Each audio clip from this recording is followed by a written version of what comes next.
Алтын добарнасының алтындай достары, ассалаумағалейкум, қалайсыздар? Ең жақсы спорттың жанкүйерлері, бүгін біздің арнамыздан көретін ақпараттарыңыз мынандай. Наполи клубы өте тамаша трансферлерді жасауды жалғастыруда. Бүгін бізді клубтық әлем чемпионатында өте тамаша ойын күтіп тұр. Милан клубы Барселонаға айырбас ұсынды. Осы және басқа да футбол ақпараттары бүгін сіздердің назарларыңызда. Достар, еңбегімізді бағалап, лайктарыңызды басып, арнамызға жазылып қойсаңыздар, біз өте қуанышты болар едік. Қолдап жүрген достарға алғыс айта отырып, бүгінгі жаңалықтарымызды бастаймыз. Кеттік! Наполи клубы күшеюді қалайды. Кевин де Брюйнені қатарларына қосты, және де осымен тоқтап қалған жоқ. Манчестер Ситидің тағы да бір тамаша ойыншысы дейміз ба, керексіз болып қалған ойыншысы дейміз ба, сол ойыншыға қызығып жатыр. Наполи клубы ол Джек Грилиш. Джек Грилиш негізі тамаша ойыншылардың бірі, бірақ та Манчестер Ситиға жараспады. Манчестер Ситиді ашыла алмады. Қазір Манчестер Ситиға керек емес ойыншылардың бірі. Себебі қазіргі болып жатқан клубтық әлем чемпионатына тізімге де қосқан жоқ Джек Грилишті Манчестер Сити клубы. Себебі ол жерде ойнағанша сен уақытыңды өткізбей, басқа клуб өзіңе қарастыр, уақытыңды соған жұмса, деді Джек Грилишқа. Қазір Джек Грилишқа қызығып жатқан АПЛ-дан бірнеше клубтар бар. Негізгі клуб осы Наполи дейді. Наполидің қазіргі бас бапкері Антонио Конте Джек Грилишті қатарында көргісі келеді. Грилишпен бірге Джейдон Санчоға да қызығушылық танытып отыр. Наполи клубы Манчестер Юнайтедтің вингері 30 миллион евро, қазір трансфермаркет порталында 40 миллион евроға Джек Грилишті да, және де Джейдон Санчоны да ала алады. Екеуі 40 миллионнан 80 миллион евроға өте жақсы екі ойыншы ала алады. Бірақ екеуінің де позициясы ұқсас. Антонио Конте бәлкім екеуіне екі позиция жақсы тауып бере алатын шығар. Қазіргі Наполидің қызығып отырған ойыншылары осылар. Антонио Контеге былтырғы маусымда ешқандай да ойыншыларды алып бермеген еді Наполи клубы. Биыл кәдімгідей күш жұмсайын деп тұр. Манчестер Юнайтедке керек емес Санчоны, Ситиға керек емес Джек Грилишті, де Брюйнені керек еместен керекті ойыншылар жасағысы келеді Наполи клубы.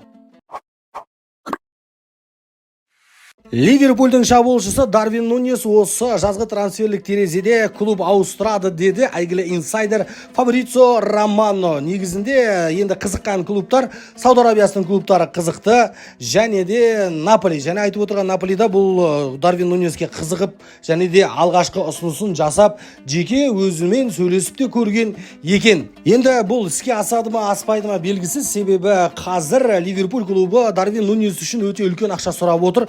Қазір Дарвин Нуньестің трансфер маркет порталындағы бағасы 45 миллион евро. Ал Ливерпуль клубы кемі 70 миллион евро сұрап отыр. Сәл артық кетіп қалғанда тәрізді сияқты. Былай қарап тұрсаңыздар, Наполиді бір Сауд Арабиясының клубы деп ойлап қалған сияқты Ливерпуль клубы. Бірақ енді негізінде жалпы соңғы басылымдардың айтуынша Дарвин Нуньес Сауд Арабиясының бір клубының қатарына қосылады, әзірге белгісіз. Ал Ливерпуль клубы Дарвин Нуньес клубтан кетпей жатып орнына ойыншы іздеп жатыр, және де соның бірі Виктор Осимхен. Виктор Осимхенді білесіздер, Аль-Хилальмен міне қол қояды деп тұрған кезде бас тартты, Европада қалғысы келетінін айтты. Бұл үшін бәріміз қуандық, мықты ақшаны таңдаған жоқ, мансапты таңдады деп Виктор Осимхен үшін қуанған болатын. Біз әлі де қуаныштымыз, және де осы ойыншыны қатарларына қосқысы келеді Ливерпуль клубы.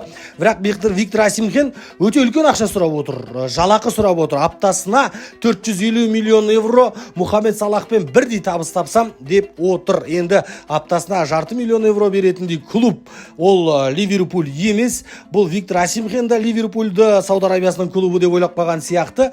Бірақ қазіргі таңда жаймен мықты, толыққанды бір жақсылыққа апаратын келісімшарт жүріп жатқан жоқ. Бірақ келісімшартты, келіссөздерді тоқтатқан жоқ Виктор Осимхен мен Ливерпуль клубы. Достар, енді клубтық әлем чемпионатында да біз қызықты ойындарды күтеміз. Арасында болып тұрады. Сол қызықты ойындардың бірі бүгін Реал Мадрид Аль-Хилаль клубымен кездесетін болады. Реал Мадрид бүгін алғашқы Хави Алонсоның бастауымен алаңға шығады, және де жаңадан келген жігіттерде бүгін қатарда болады. Арнольд та, Дин Хьюйсон да бәрі шығады деген ақпараттар бар, достар.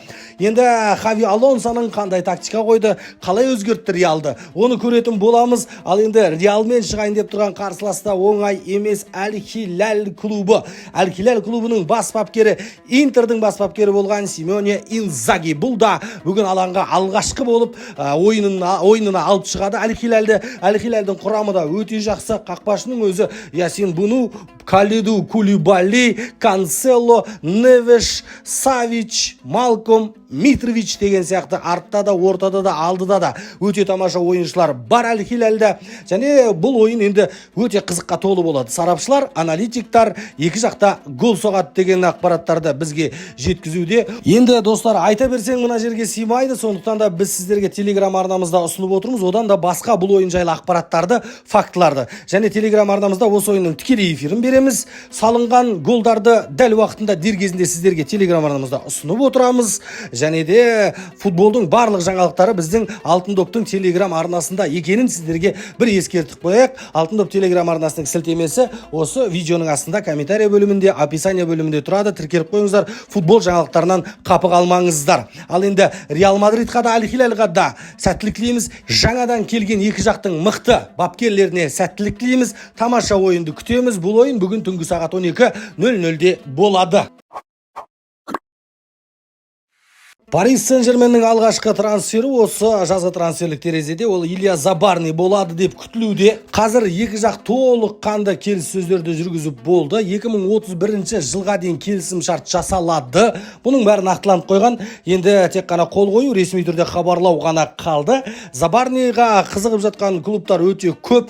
Топ Бормунта өзінің жақсы жағынан көрсете білді. Және де трансфер маркет порталында да бағасын едәуір жақсы өсіріп алды. Қазір трансфер маркет порталында Забарный украиналық қорғаушы 42 миллион евро тұрады. Өте тамаша қорғаушылардың бірі, және де Парис Сен-Жерменнің негізгі қорғаушыларының бірі болады деп таңдап отыр. Луис Энрикенің өзі қалап отыр. Сондықтан да жақын арада Забарни Парис Сен-Жерменнің қорғаушысы атанады. Украиналық тағы да бір тамаша талант десек те болады.